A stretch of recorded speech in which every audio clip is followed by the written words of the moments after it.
We are in the book of Esther today. So Esther is an interesting book in a number of ways. It's one of only two books that God is not mentioned. In fact, the name of God's not mentioned, prayer's not mentioned. Your typical biblical theology is not mentioned in this book, which makes it pretty unique. The only other book, does anybody happen to know, the only other book that God's not mentioned in the whole entire book? Songs of Solomon. So the Songs of Solomon and Esther are two books that God's not mentioned in. They're both very unique, and the message that comes from both those books are purposeful. So we're going to take a look here at the book of Esther. You know, when I was going to do this, but I'm not. I'm just going to give you the slide. There's a lot of, Esther obviously is one of only two books that is named after a female as well, after a woman. What's the other book? Ruth. We did that one, right? Ruth and Esther are the only two books that are actually named after female, but there are gobs of females heroes in the book. So I've given a list, just this slide here, to kind of show you guys. We're not going to go over this because that takes us all over the place. That takes us down all these different paths. So the one word for this book that I had is providence. I tried to find a picture of just providence, but I kept getting the city of Providence, Rhode Island, and all these. So I had to say God's providence, and then it gave me this slide. So it's God's, and it is God's providence. You know, it's funny. You think about the book, the Bible. It's a love letter to mankind. It's God sending mankind a love letter, but it's much more than that, right? I mean, if we looked in Genesis, it tells us the origin of mankind. It doesn't tell us the origin for the eternity past or eternity future. Those are things the Bible doesn't speak of. It speaks of our time period that exists for us. So it's a book of how-to. It's a book of origins. It's a book of God's divine intervention into mankind too. And he does it in two different ways. He does supernatural intervention. We can think of that to the past in the Genesis and Exodus, where he parted the Red Sea, he fed them with manna. I mean, he's done a number of miracles, a handwriting on the wall. These are glimpses of God working outside of physics and coming in supernaturally and causing something to happen. But that's not the normal way. That's we say 80-20 rule, but it's probably more like 95-5. The normal way God works through mankind is providence. And that's why Esther's so important. So many of the books in the Bible teach us how to do something, what not to do, relationships. Probably most of all, it teaches the magnificence and glory of God. Every book in the Bible teaches us that. But Esther's really, really unique because it's not mentioned, and God does that on purpose. He does not mention his name. He does not mention your traditional prayer. You know, when we were always going through the king said, when they prayed, God came to them. When they didn't, they didn't. In the book of Esther, you see God in the background. And so it's going to be a cool way to look at this, a way to look at how God. And in my life, when I look back of my life, I probably see God's hand in my life more from providence, right? He doesn't supernaturally come in and make things change for me. So I see the providence of God. And you all probably have an example when you were going to float into a car or something, and then God shakes you up and stuff. Those are all the hand of God. And Esther is full of these. So look at that. There's a couple things I wanted to touch on. If you're reading your Bible and you use the NIV or the King James, it's going to have different words in there, different names. So in the book of Esther, we would have, now it came to pass in the days of Ahasuerus. So Ahasuerus is the Hebrew name for Xerxes. Xerxes, the Greek name. So I don't know how much I want to get in this, but so when King James was written, it used the Masoretic text. The Masoretic text is the Hebrew text. So I don't want to get too technical, but there's the Septuagint we've talked about. That's the Greek text. You can use that to translate Bibles, and you can use the Masoretic text, which is the Hebrew text. When King James was written, we didn't have the Septuagint because we didn't have that until it was found in the Dead Sea Scrolls, right? So they were using the Masoretic text, which is the original Hebrew text they had for that. And they translated it. And in there, King Xerxes' name was translated into Hebrew Ahasuerus. So they translated Ahasuerus. When NIV was done, it was done much later. They had the Septuagint. You know, after Alexander the Great's going to conquer the whole known world, he changes a lot of this stuff to Greek. In Jesus' day, what they speak, Koine Greek. So it all has linguistical purposes, but they're the same thing. I guess what I want to make sure you understand is these name differences are just whether your name is in English, you know, whether it's Scott in English or Henry in English and or Enrico in Spanish. They're same person. Same person, yeah. So some people get confused. They, oh, two different kings. What are they? No, that's not. They're not two different kings at all. They're the same kings. Different translations, whether you started with the Hebrew to English or whether you went to the Greek to English. So just NIV, even though it calls him Xerxes, has a subscript that says Ahasuerus? Good. a variant of the name, which is Hebrew. Perfect. Yep, that's exactly right. And the only reason you kind of need to know that is because if you're studying history, they use Xerxes. They use the Greek, you know, and so historians are going to use Xerxes. So, yeah. So just wanted to point that out. Same thing with Ethiopia and Cush. They're just, it's the same land, but they've been called different things. It is not talking about two different countries. They're the same land mass with two different names. So just a little corrections there so you guys can. In fact, if you want to get really bold, someone can try to pronounce the king's Persian name, because you've got it in Hebrew, you got it in Greek, and you got it in Persian. And I didn't want to try to pronounce it. I have no idea where to start pronouncing it. Anybody, any good English? Hi, Russia. Huh? Hi, Russia. Hi, Russia. No one's going to challenge you on it because we You don't. might even be better than him. Take a rummy.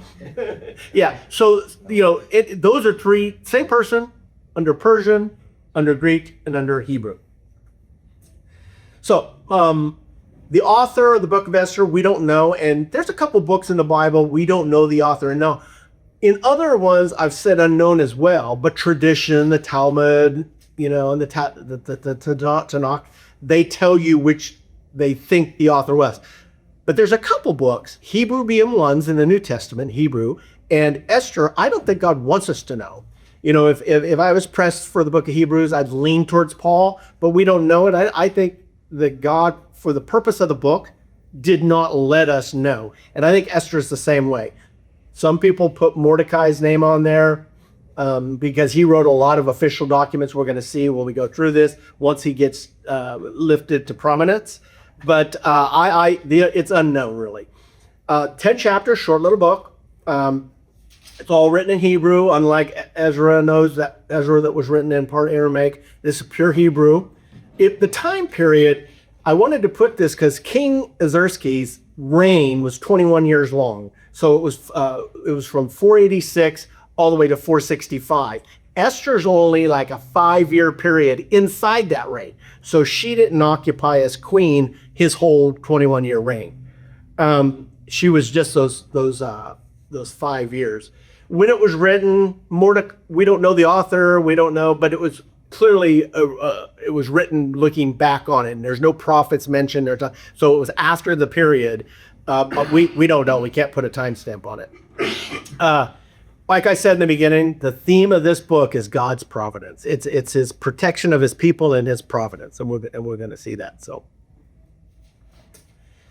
we've seen this chart before, but remember, you know, we had this march through time, and we're marching towards that 400 years of so-called silence, which God wasn't silent, but 400 years that God does not send a judge, a prophet, or a king, or anybody. It's 400 years, and they call it silence. But we went past it. We went all the way in Nehemiah. We went all the way to this 400 years, and boom. And now we're backing up again, and we're going under King Xerxes, which is the father of Artaxerxes. We talked about Artaxerxes through both Ezra and Nehemiah. So we're backing up in history. I just wanted to remind you guys that we were backing up. The main characters here, of course, are Esther, Mordecai, Haman, Ahasuerus, the king, and Vashti, his first queen. I went ahead and put some other characters that are going to be in here. We're not going to dive into any particular meaning or purpose of them. I also didn't have enough space in my slide. There's Haman's wife and his 10 sons. And they all play in the end of the book. So I want you to aware. So there's a lot of officials and family members of Haman that are going to play a part in the book, in the 10 chapters. But the main ones are Mordecai, Haman, Ahasuerus, and Vashti. So I also wanted to let you know, these are things as you're reading along, you're going to see it in there if you look at the detail, but Esther is the Persian name. And it's kind of funny because I used the example down here of Daniel, Shadrach, Meshach, and Abednego. Daniel is the Hebrew name of Daniel, right? But the Persian name is Belshazzar. And we don't know him. You never hear Daniel mentioned as Belshazzar. But you never hear Shadrach, Meshach, and Abednego with their Hebrew names. So I never understood, why do we call Daniel in his Hebrew name, but then his three buddies that went in the same exile, who went the same period, we call them by their Persian names, Shadrach, Meshach, and Abednego.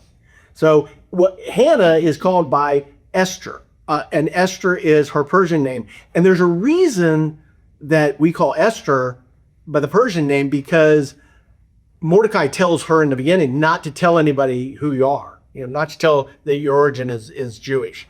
And of course, Esther means star, but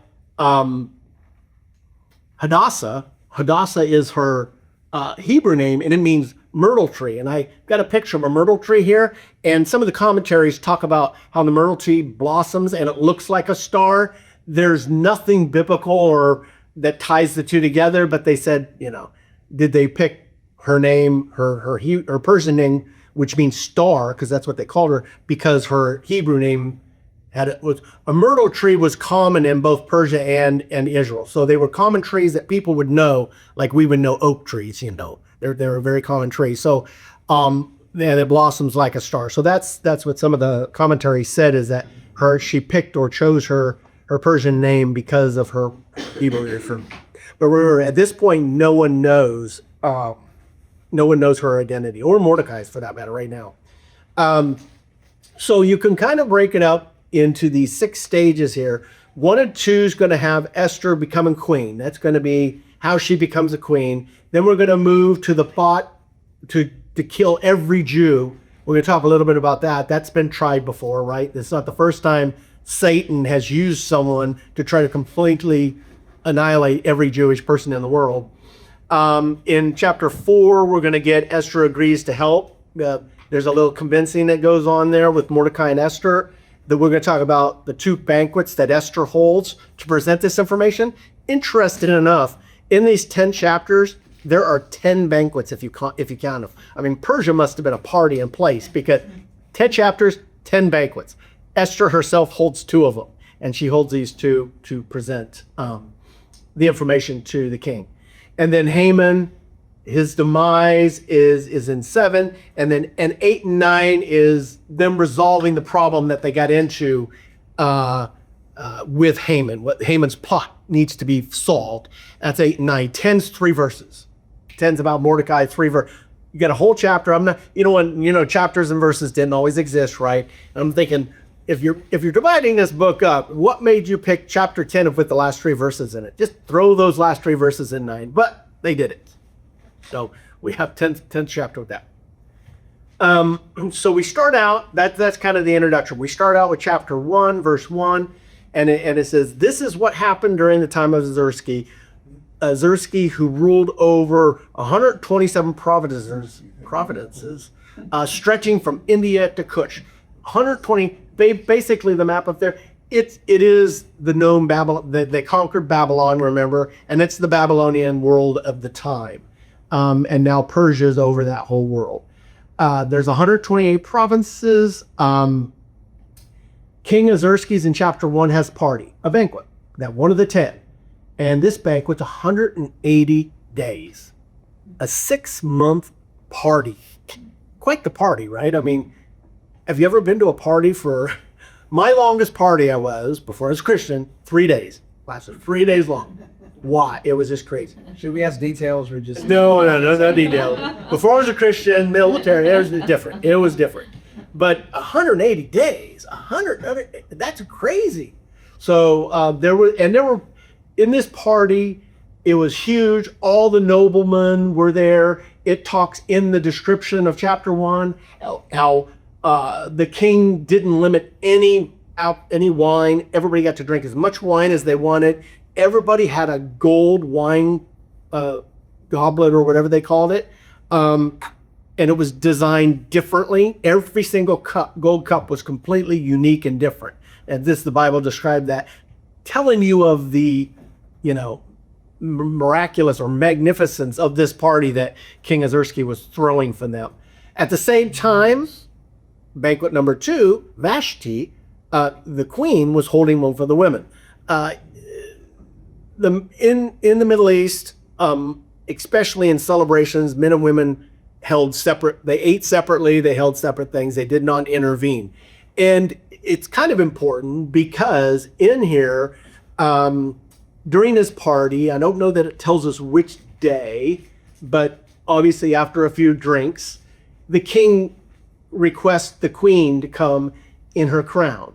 And commentaries have all the way from PG to R versions of what the king was asking there. I lean towards she was just asking for her to be present with he wanted to show off his wife. She was beautiful. In fact, a little bit of information about Vashti is she's the granddaughter of Nebuchadnezzar, King Nebuchadnezzar. So, she's been in royalty her whole life. They conquered Nebuchadnezzar's son. Remember the handwriting on the wall? That was Nebuchadnezzar's son who was king, and his daughter Vashti was there.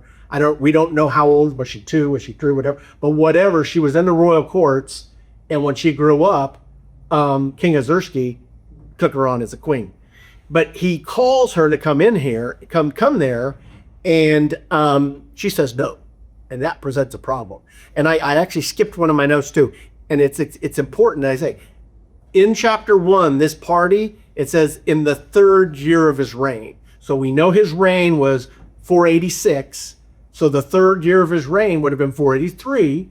And that's the year that he had this party. And it's going to be important next chapter, in chapter 2. So remember that. The 3rd year of his reign, he has this banquet. He calls his queen. She refuses. So the Bible says it was normal for him to go and seek counsel. So he seeks counsel of his noblemen, and it says, what should I do about this?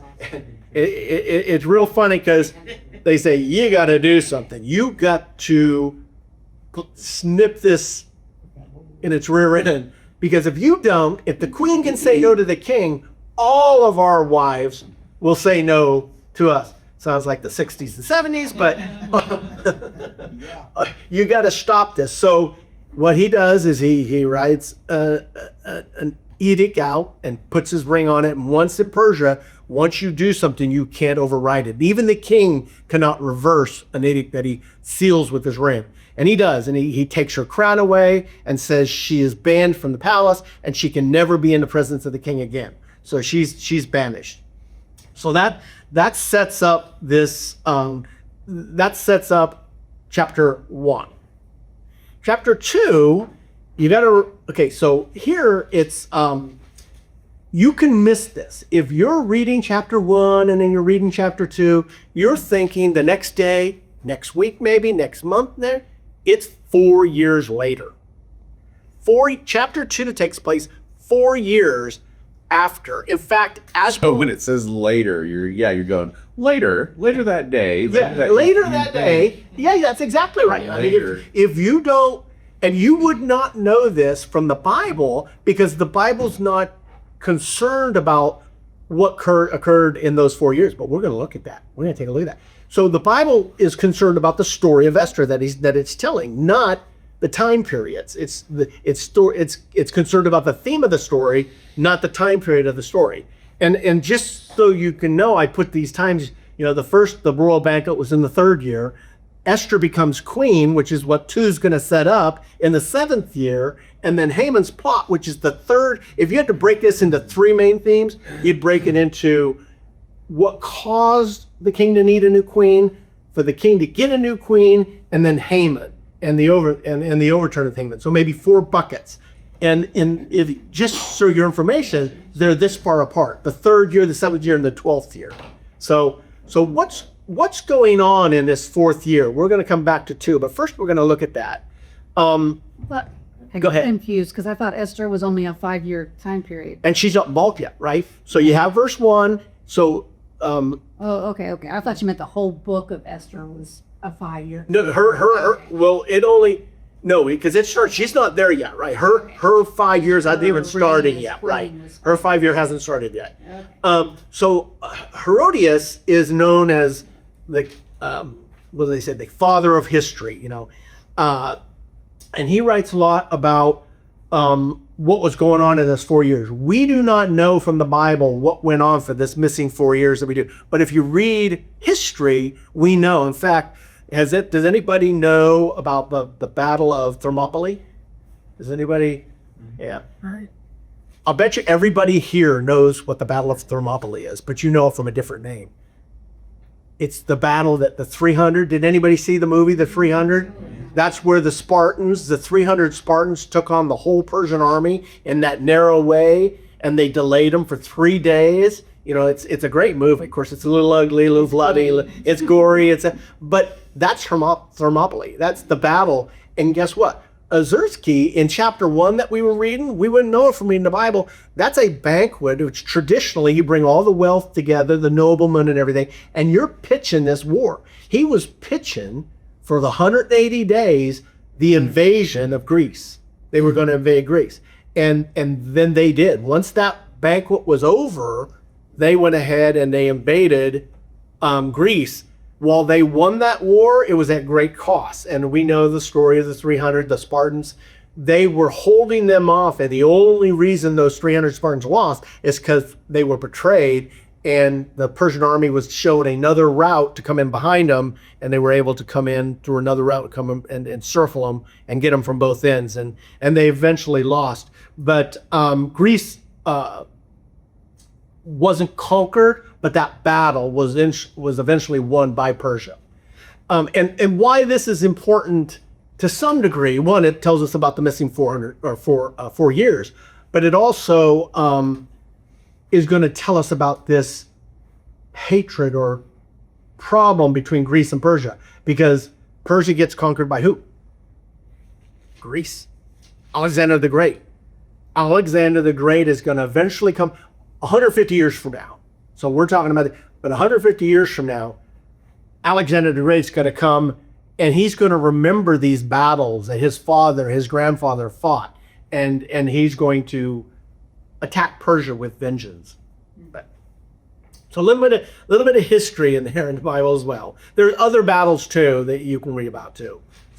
So back to chapter 2. So we have a problem. So and this kind of sets it up too. He comes back from battle after 4 years of fighting and stuff, and he comes back, and all of a sudden, the Bible just says when Azursky's fury had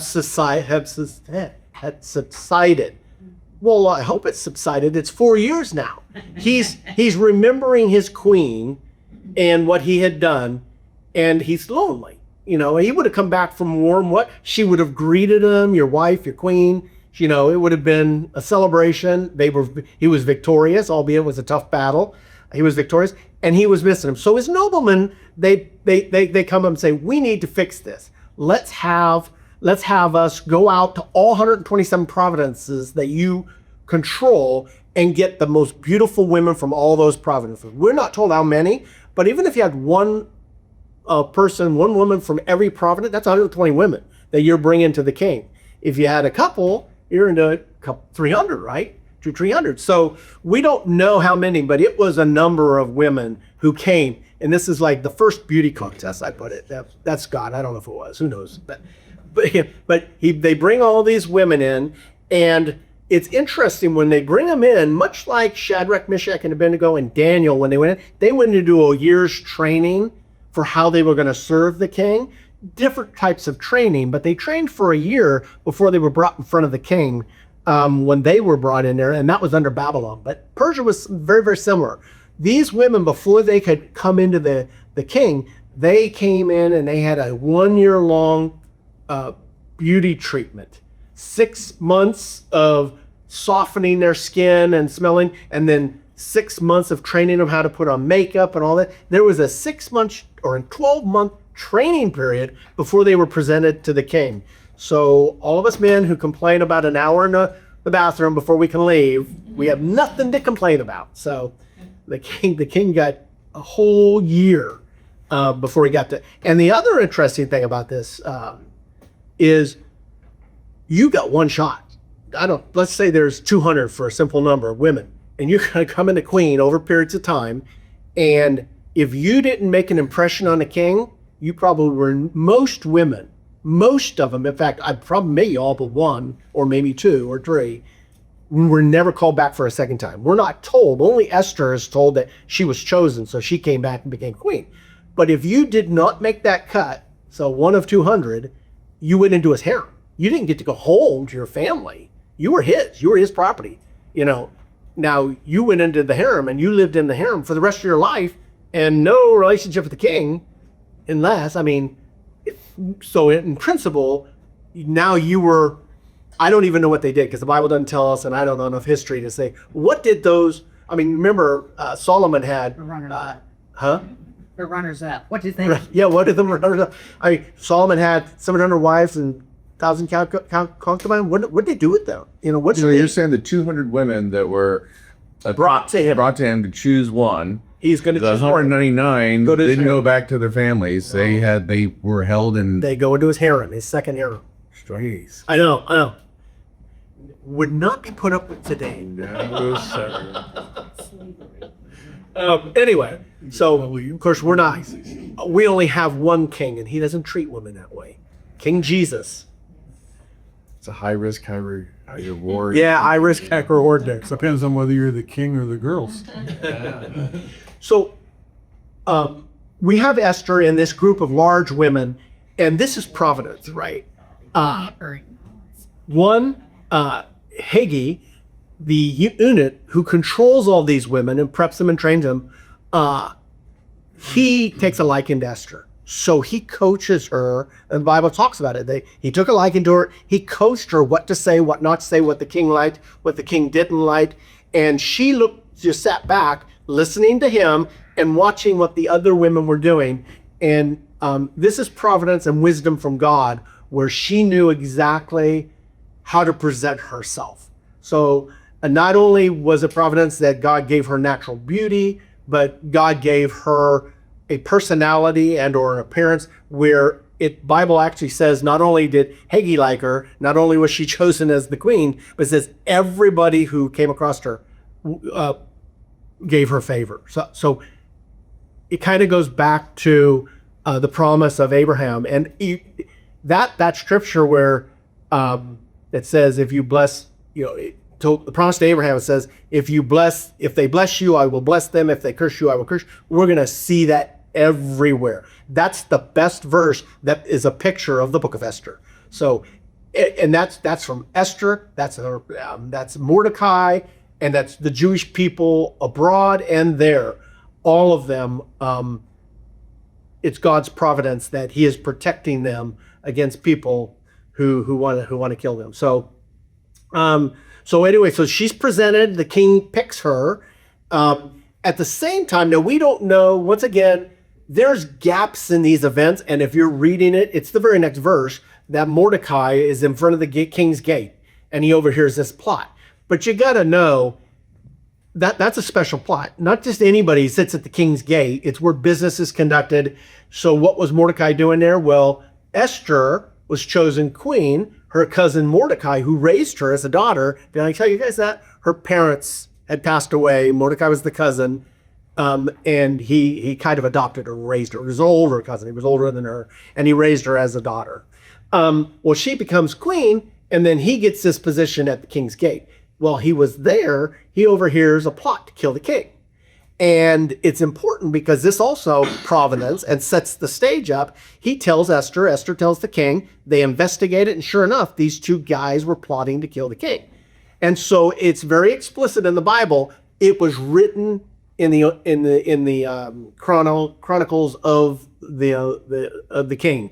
So, and it also said, but he was not rewarded. So it's written in history that he saved the king from a plot to kill him, but he wasn't rewarded. Normally, we reward someone who saves the king, right? It was not. It's to come later. It was on purpose. God's providence did not have them reward Mordecai at the time. So he saves the king and he just goes on with his business. That gets us to chapter 3. Now we have the villain. Haman comes into the play here in chapter 3. Haman in the Bible says he's an Agagite. So what's an Agagite? Well, if you guys remember in 1 Samuel, Saul was told to kill all the Amalekites, and the king was Agag. It was King Agag. And Saul did not kill the king. He captured King Agag, and he was supposed to kill every man, woman, and child of the Amalekites because of their sin, the cancer that he was supposed to extract out. He did not. He was also supposed to kill all the livestock and stuff. He did not. And when Samuel, the prophet, comes there, he says, "What's this? What's with all the animals and the king?" And he goes, "Saul, I kept it to sacrifice to the Lord." And this is where we get the verse from Samuel where it's better to obey than sacrifice. And he did obey, right? And he did not keep it to sacrifice to the Lord. Samuel, that's back when Samuel lost his temper, took his staff and he killed Agag. But so Agag the king died because Saul should have killed him and Samuel had to kill him. But the people, they weren't killed. So they're all there. Haman is an Agagite. He's from that land. He shouldn't even exist today. If Saul would have done his job, he shouldn't even be here. But now he's in a position, and he's going to be used by Satan to try to wipe out the Jews. And it's interesting. We're going to see Haman coming up with this plan. And in chapter 3 talks all about how he does it. He does it in a real devious way. Let's get to why he did it. So he is the second to only the king. And the king has given him his signet ring, allows him to control a lot of the provinces and stuff. So he's a very, very important man. And when he comes in royal robes and the king's signet ring, everybody's supposed to bow to him, take a knee to him. Mordecai doesn't. And he doesn't do it, and the Bible talks about him not doing it. And the other people are saying, why are you disobeying the king? Why are you not honoring Haman? And he tells them, it comes out that he's a Jew. And like that explains it. The Bible doesn't say, it just says he tells them because he's a Jew. It doesn't say, well, we're not allowed to bow to another, blah, blah. But you're supposed to know that because he's Jewish. So they go tattle on him. They go tell Haman, hey, Mordecai is not going to take a knee to you, And and Haman notices that, and so he gets furious. He hates. He gets so angry. He doesn't just want to kill. He finds out he's a Jew. And he knows who the Jewish nation was. They're not now, right? They're under control too. But he knew who they were when they were in power. And he doesn't just want to kill Mordecai. He wants to kill every Jew, So it tells that out. Like I said, if we were in camp here a while, who else has had that? I mean, who we had in Moses' day, they tried to kill him. In Pharaoh. We've had this over and over where Satan has used something that has almost wiped out every Jew. Hitler tried to do it. Even today, from the river to the sea, that means let's wipe out every Jew. That hatred of killing every Jew is threaded through history and still exists today, which could only be satanic. There's no way people group hate other people groups through that many centuries without it being spiritual, without it being demonic. So, Haman wants to kill every Jew, and he goes to the king and he says, there's these people and they're not like us. They don't have the same, rituals, and they don't have the same lifestyle and all this as us. He's trying to diminish them. And he also does something very interesting where he says to the king, and I don't remember how much, but he says, I will pay you, and he says some exorbitant amount of money, after you give me permission to go wipe them out. And his thinking, he didn't have that type of money. His thinking is he's going to plunder all the Jews in the 127 provinces, take their money, and be able to give a portion of that to the king. Well, the king gives them permission to do it and says, keep your money. I don't want your money. So it's even better for Haman. But he does present that he was going to give them this money. So he was going to plot to take he was going to kill them because of this hatred and his money. Purim. Pure, the Persian word pure means lot or dice. It's kind of like hard dice, lots. They casted it, they cast the lots or the Purim. Pure is the single die, and Purim is plural for pure. And it's just casting lots or casting dice.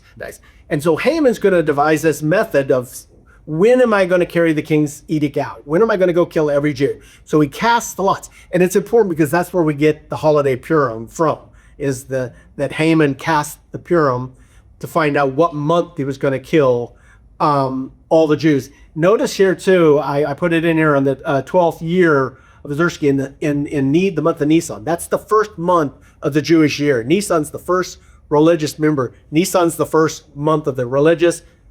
Tertiary is the first month of their civil. So remember that. But the die land on Adar. Adar is the 12th month. So he did this on the first month of Nisan, and the die says, okay, we're going to carry this out on the 12th month. This gives a whole year. There is 12 months of preparation that goes here to set up how they're going to kill him, and for the Jewish people to sit there and worry about they're going to die in a year. They're going to die in the month of Adar. They're going to have this decree go out and issue it. So he writes all these dispatches, he sends them out to the 127 provinces, and they're set up to do it on the 13th day of the month of Adar, the 12th month. So that sets the stage there in chapter 3. Chapter 4, Mordecai hears about this, and he goes to the king's gate, and he's throwing ashcloth, and he tears his clothes, and he puts on sackcloth and ashes, and he's mourning. And you're not allowed to be in the palace area like that, right? So, because it would be an insult to the king if you can't even go in front of the king, as we learned with the cupbearer stuff, sad. If you go sad, or Nehemiah did it, you could get killed just for being sad, let alone ripping your clothes, putting sackcloth on, which is, mourning clothes. So it wasn't appropriate. So he never entered there. Word got to Esther. So Esther's saying, what's wrong? So she sends one of her people with new clothes, said, give them these new clothes so he can come talk to me. Mordecai says, no, he doesn't want those. So now Esther has to send someone else to say, what's wrong? And he tells her about this edict that went out to 127 provinces, and they're all going to die. And he goes, you must go to the king and get him to stop it. To intervene for us, intervene for your people. And she goes, well, if I go in the presence of the king, it's a death sentence. If you go to the king, if you weren't called and you go, it's a death penalty. The only way it overrides is if the king takes his gold scepter and puts it towards you, then that death sentence is overruled. But the law is if you go in the presence of the king uninvited, it was a death sentence. And so she was concerned about that. And Mordecai said, look, and this is providence once again, and it shows the faith of Mordecai. Mordecai says, if you don't do this, he doesn't say God, because God's never mentioned, not the title or the name. He says, if you don't do this, another will be used to save the people, but you and your family will die. That's almost how he says it. So it's funny how the Bible almost purposely, it would seem like a perfect opportunity to mention God, right? To say, if you don't do it, God's going to use someone else. That's what I would have kind of said. But he doesn't do that because God's never in this book. And I think it's on purpose. That God's not, because it wants us to look at God's behind the scene providence in most people's lives. But he goes to Esther and he says that if you don't do it, another will be used, and it doesn't say your family might die. You and your family will die. And so she's basically saying, okay, I'm going to go, and if I die, I die. That's where we get that thing. If I die either way, yes. Yeah, that's what she's got to be thinking. She goes, if I don't do anything, I die in a year. If I go in there, I could die today. Right. But if I perish, I perish. That was her attitude, which is a great attitude.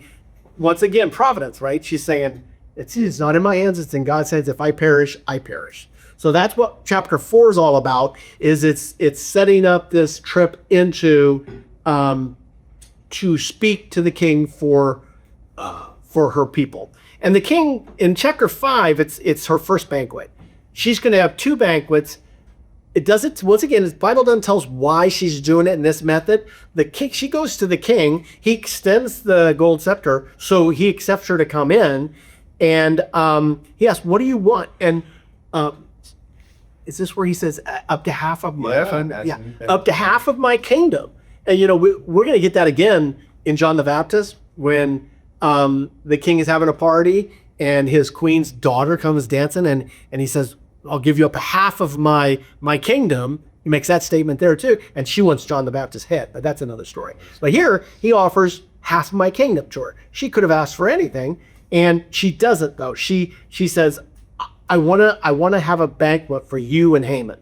Doesn't say why, she says, I want to have a banquet for you and Haman. So that sets that foundation. At the same time, of course, Haman is thinking, he's so happy. He goes home that night. Of course, on his way home, he sees Mordecai. So there's 2 things. He's happy because he's the only nobleman that's being invited to a banquet the queen's going to hold for the king. So it's the king, the queen, and Haman. So he's puffed up. He thinks it's pretty good. But he walks out and sees Mordecai, and boom, his puffed up chest goes down because this evil Mordecai.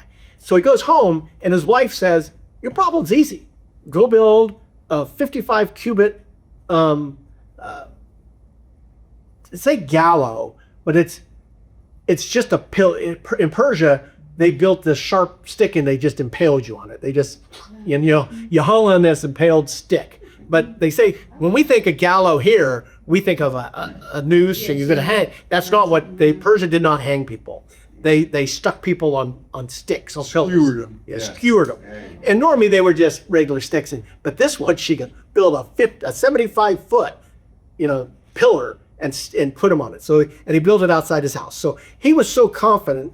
He was going the next day to ask the king. He couldn't do this without permission. He had to go to the king the next day, but he had the pillar built anyway. He had this thing, the gallows, built before. And the next day when he goes to the king, well, we're going to get into that because that's chapter 6. So he builds this, but his wife says, it's easy, just build it. So now he's good. He's going to do that. So that gets us through 5.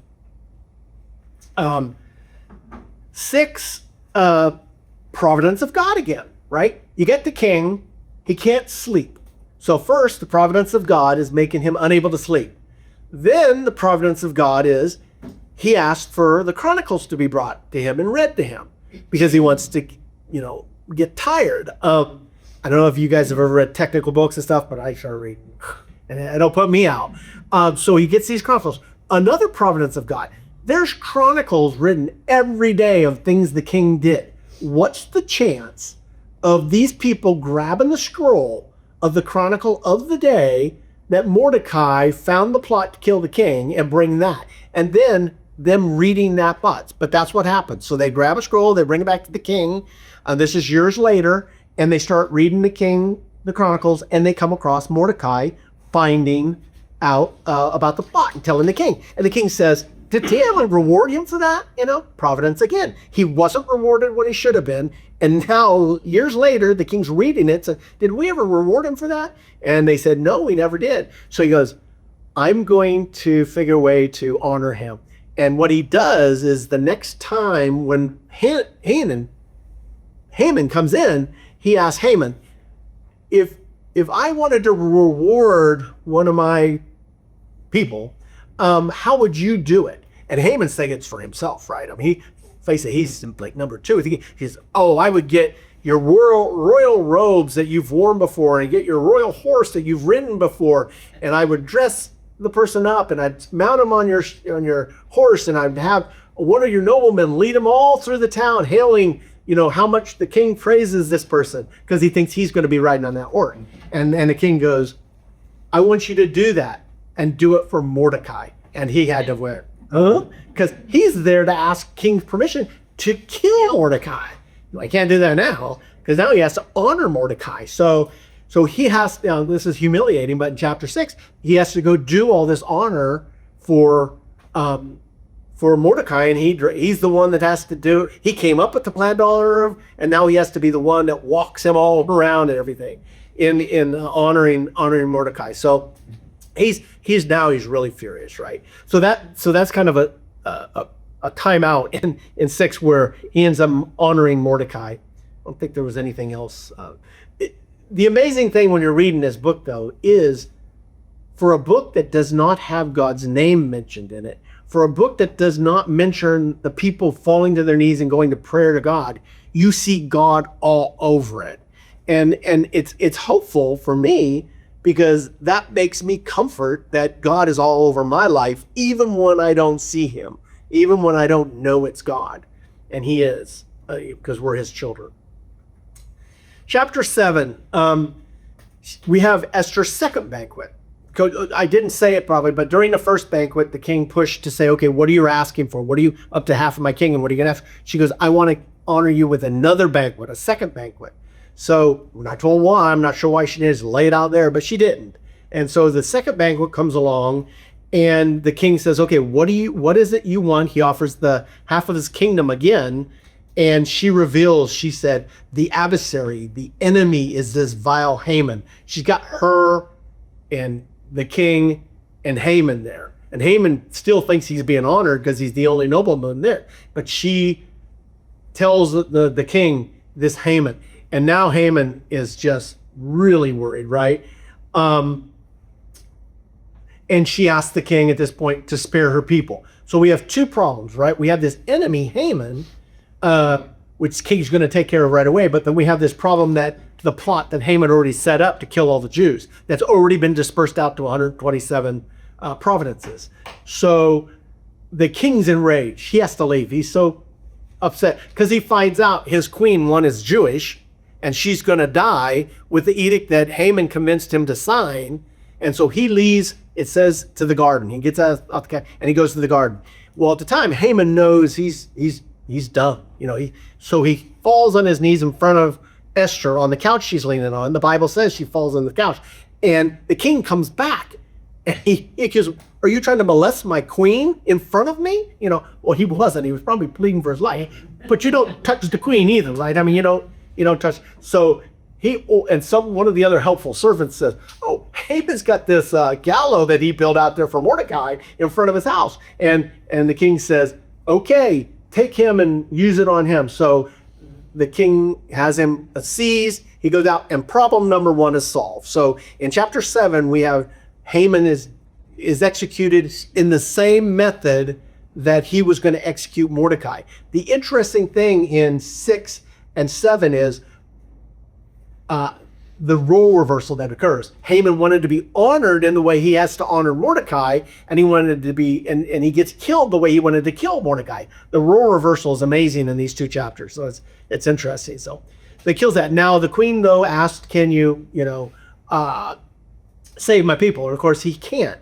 What he does, though, I think he does that in the next chapter. So that's insane. So 8 comes along, and Naaman's taken care of it, but the problem still exists. So in this chapter, we have Esther, Mordecai, and the king. And Haman's, the chapter, all the 8, tells about Esther she's given all of the property of Haman, and she lets Mordecai control it. So she puts her cousin over the overseer over all the property that she inherited that was Haman's. Mordecai is promoted to the same level that Haman was. He's given the royal clothes. He's given the signet ring. We know what month Haman was killed? Like how far between the original edict to, you're talking... I'm guessing 5 years, I think, from the first banquet. The first banquet till... You said there was a year from when... So the banquet was the 3rd year. But he cast the lots, and then there was a year after that with the day. But that's still a year away or 7 months away, right? We're just 2 or 3 months into that. So you got the first year and the 3rd month, and then we have the 4-year wars. Then we come back, and the queen is selected, but there's a year of preparation. So we've got the first year, 4-year war, a year of preparation to deliver the king. So we're at least 5 years, and we're 3 or so months into the 12-month period, because we're going to see them take we're going to see them take it. So my guess is we're 3 or 4 months, but I'm not sure if it tells us. So it's just couple of days and like 8 months to prepare for this battle they're about to have. Like the Jews were being armed and all that. Yes, they're going to have those 6 to months. 8 months. or Right, something to exactly. arm Does it?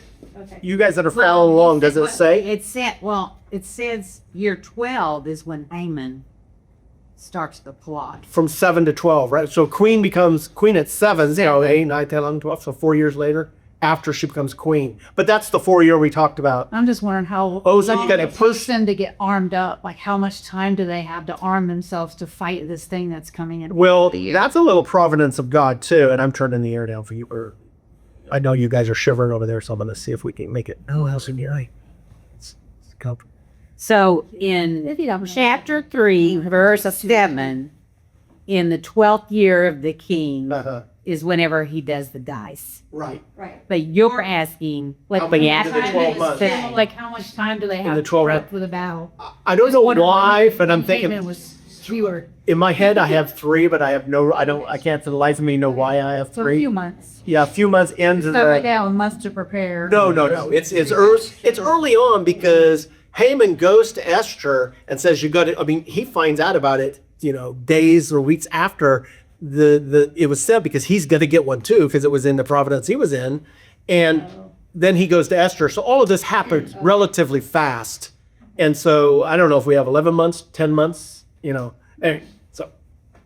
So what the king can do is, once again, the queen, he can't reverse the edict, because once an edict is done in Persia, you can't undo it, even the king. So he says, but what he can do is, now that Mordecai has the same authority, he gives Mordecai the right to send a new edict out that says they have the right to defend themselves. So Mordecai, it's chapter 8 is all about him writing this new decree in every one of the 127 provinces' languages, in their own language, including Hebrew. And he sends it out. So all the Hebrew people spread throughout those are going to get this same decree. They're all going to read it. Now they're going to realize that they have the right to defend themselves.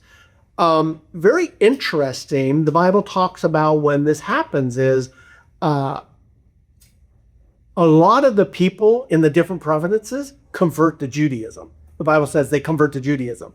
Doesn't tell us why, other than Mordecai. It does allude to the fact that Mordecai's got this influence and power now.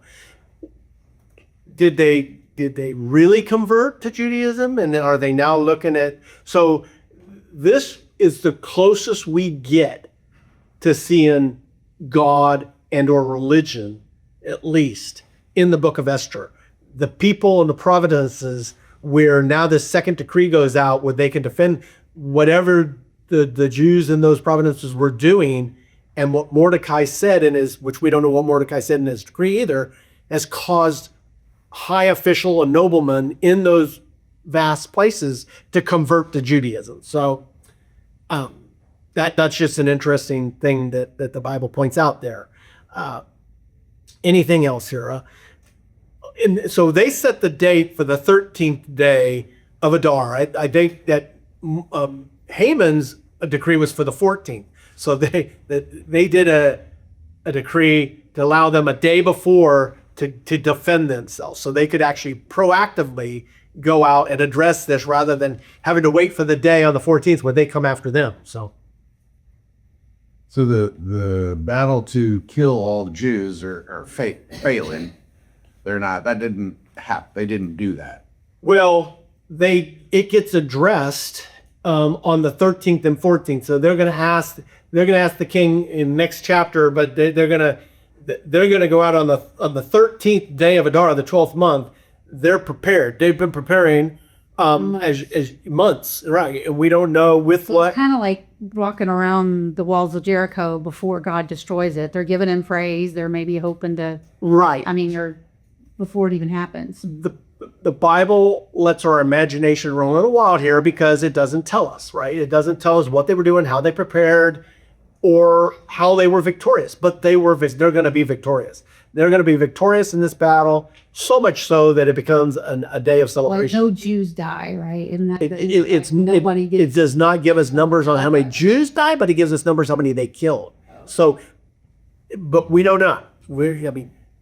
it doesn't say any Jews died. It does tell us how many of the enemies die. And in the city of Susha, which is where the province is, as well as all 127 provinces. So, But the dude who set this forth is now skewered. yeah, he's gone. Yeah, he's dead. But the king did the proclamation and you can't reverse it. Right. He had two problems. He had the person Haman who hated them and wanted Mordecai's death and everybody's death, and he was easy to take care of, but you could not reverse that edict that was out. So they had to do that a little bit, kind of like God took care of the enemy, Satan, but we still had to deal with the scrimmages, the fights. There was still the battle of life that they had to deal with because the king did not reverse that. They still had to live. If we were going to, there'd be a lot of analogies and different things we talk about if we were going to say, what are the applications of this book to our life? When you get into applications of all our books, it's very difficult because you could teach an hour on applications of every book we've taught, Genesis to Esther here. We could have taught applications. One of the things my wife doesn't like about this is she likes applications. Well, how does that pertain to me? How do I apply that to my life? Well, and I do too. Obviously, the Bible's full of applications. Overviews are hard to get into applications, but we will do that later too. So, but you guys can imagine the applications, right? So was it the king's army that went out that was supposed to go out and kill these, or is it just the king's people? Just people. It was not the king's army. Some of them may have just backed off, realizing that the they Jewish did. people were Yep, there were. harmed, and they said, "Forget this." And Yeah, the other ones may have tried their. I think you had three types of people, and this is imagination of Scott. But you had people who converted, which is cool. Right. You had people who just backed off because I'm not getting involved. They're going. Yeah. And then you had people who thought, let's go after it anyway. The king more Yeah, than they tried yeah. to God up. Or they hated the people. They hated the Jews that It's called much. killing. So Yeah, they loved killing and they wanted free plunder, right? Because you kill them, you're going to take their plunder. You're not going to kill them just to kill them. This is a robbery. They were going to kill them and rob them and take their land, their money, and everything. So those were probably those three types of people, but they were prepared and they end up coming out of this victorious. In fact, in chapter 9, it tells us the Jews defeat those who attacked them. So there were attacks. No one could stand against them. Providence of God, God's blessing. Once again, this goes to that promise that God made Abraham, Isaac, and Jacob. For those who curse you, I will curse, and those who bless you, I will bless. And we see that picture right here. So, and it tells us there was 500 in Susa, the citadel of Susa. That's where the king was. That's where the king and the queen and Mordecai are in Susa. And remember, that's one of their three palaces. That's their winter palace where they go in the wintertime because it's a high desert area and stuff. 500 of them in that area were killed. Those were probably allies of Haman. And then 75,000 people in the 127. Remember, there's 127, that map I showed you, a lot of land mass, a lot of people groups, and 127 provinces that had governors over all of them. So there was still a lot of people. It's not like this second edict said, okay, the deal's off, we're not going to attack them anymore. 75,000 people died in that. And then in Susa, Haman's wife was killed and his 10 sons were executed as well.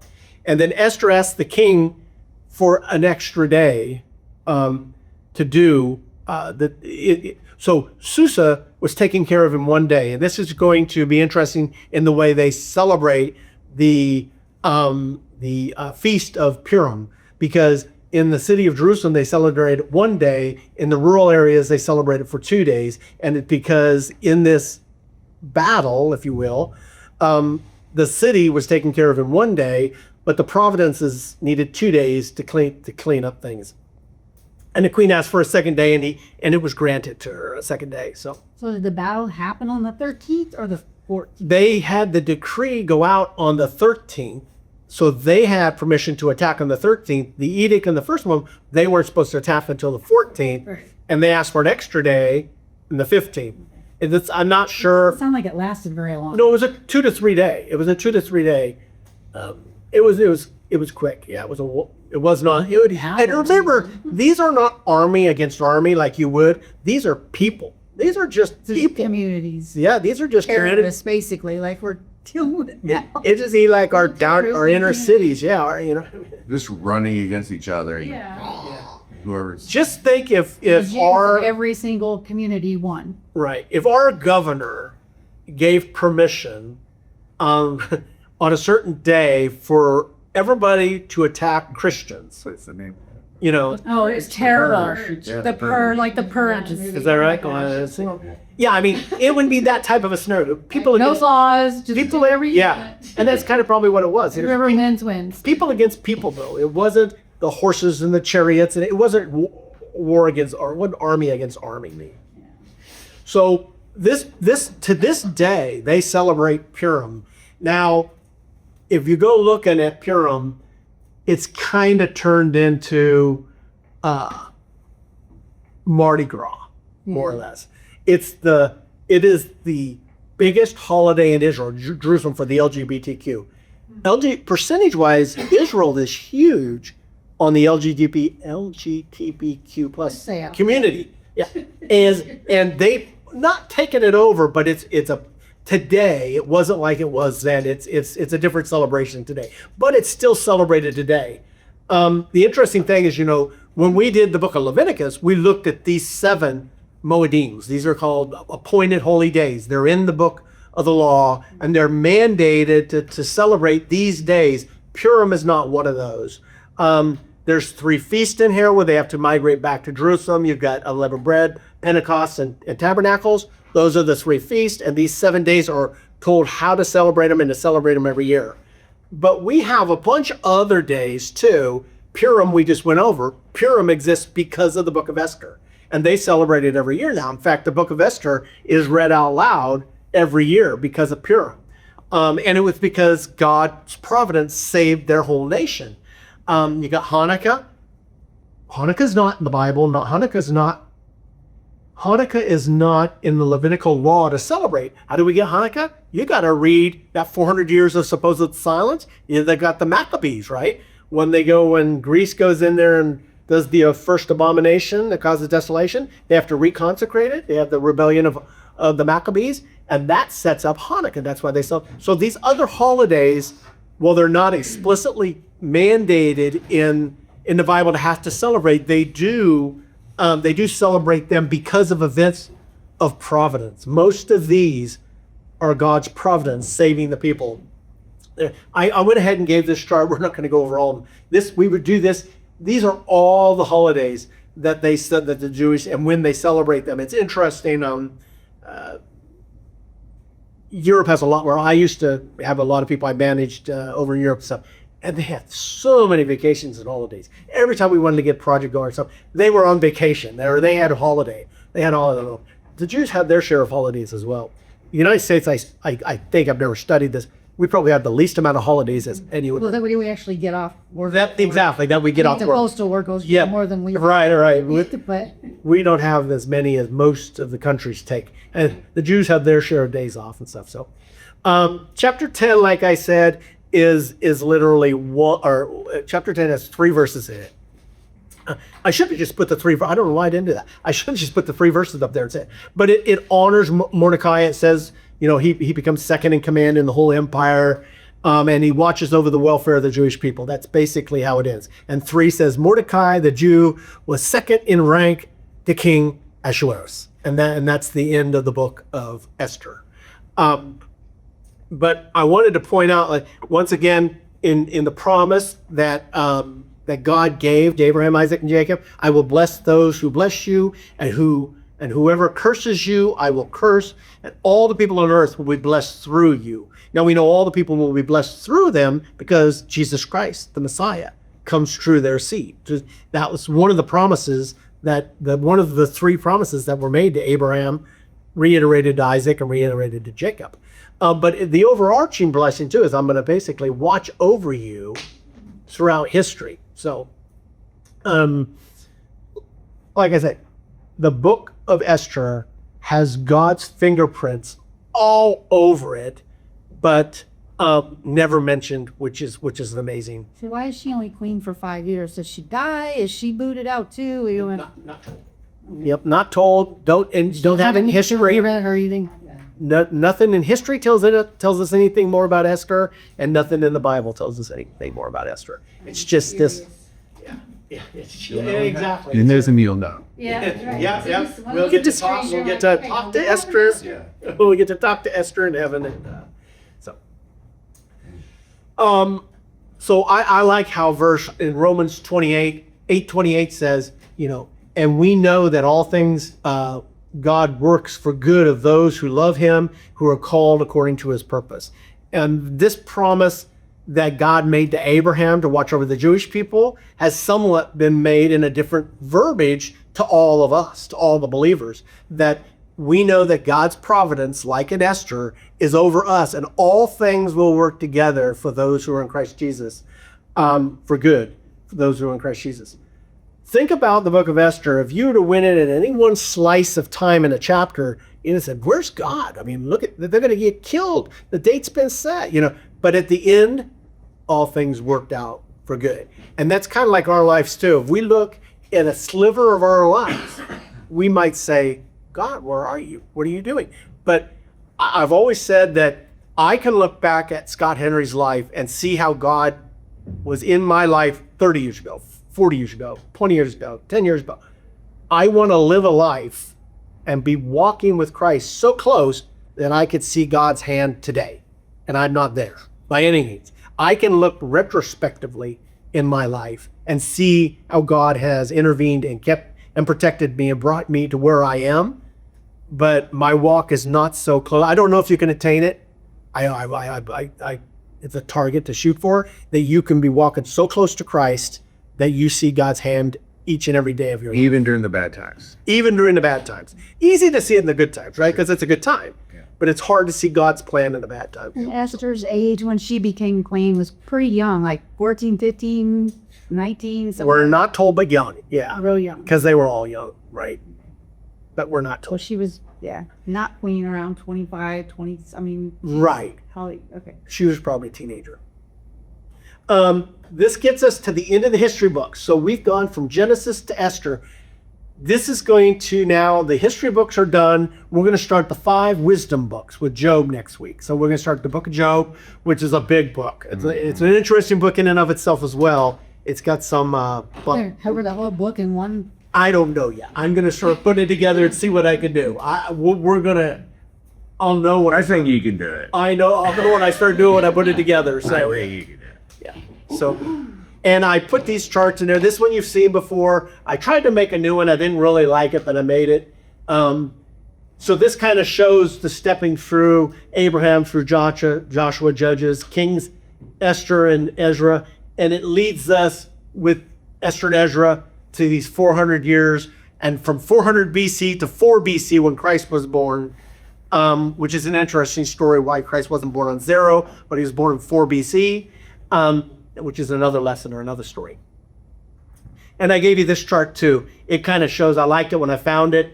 It kind of shows that 400-year period. It's going to show Alexander the Great conquering Persia, going all the way to Rome, and then Rome conquering Greece, and then putting Herod on the throne when Christ is born. So it takes us, it's a good reference chart for you guys that shows you that during that 400-year period, there was a lot of things going on. So any questions?